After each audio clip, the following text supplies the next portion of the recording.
Bonjour, nous sommes le 8 décembre 2023 et nous allons analyser ensemble le SP500 E-mini avec le Market Profile.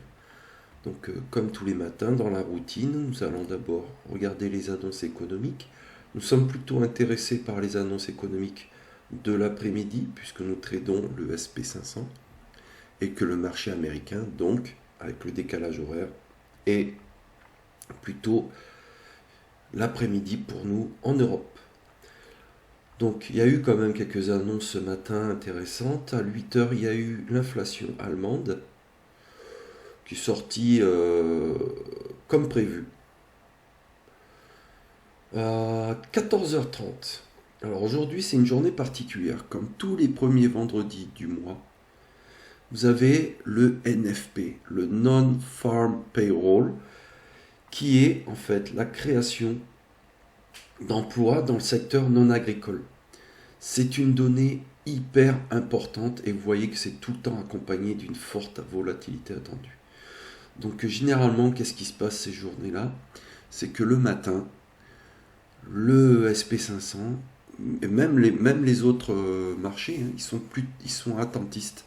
Ils attendent la sortie de ces résultats. Parce que la Fed regarde énormément ce résultat-là. Alors, plus vous avez un écart entre ce qui est prévu, le chiffre prévu, et le chiffre sorti, et plus vous aurez de volatilité. C'est parce que ça voudra dire que les analyses se sont plantées.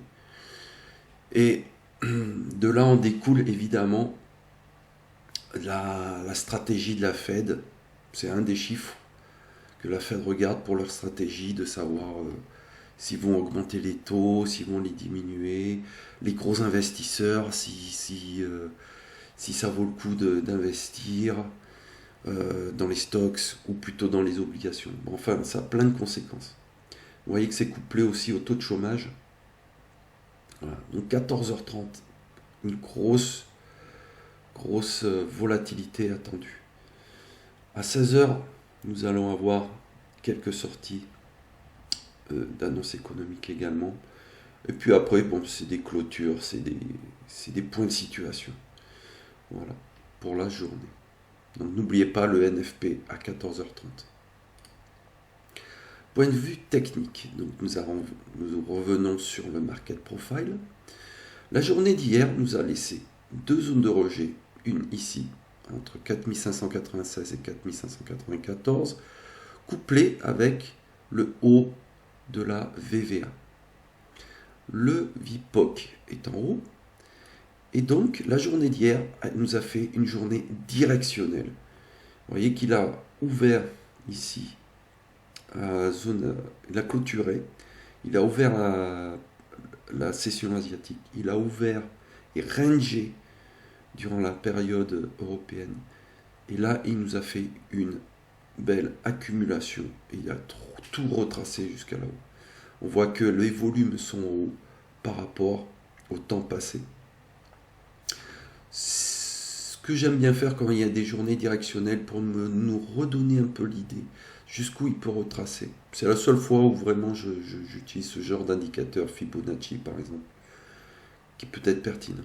Et vous voyez que le niveau 38.2, il vient sur le prix pivot ici.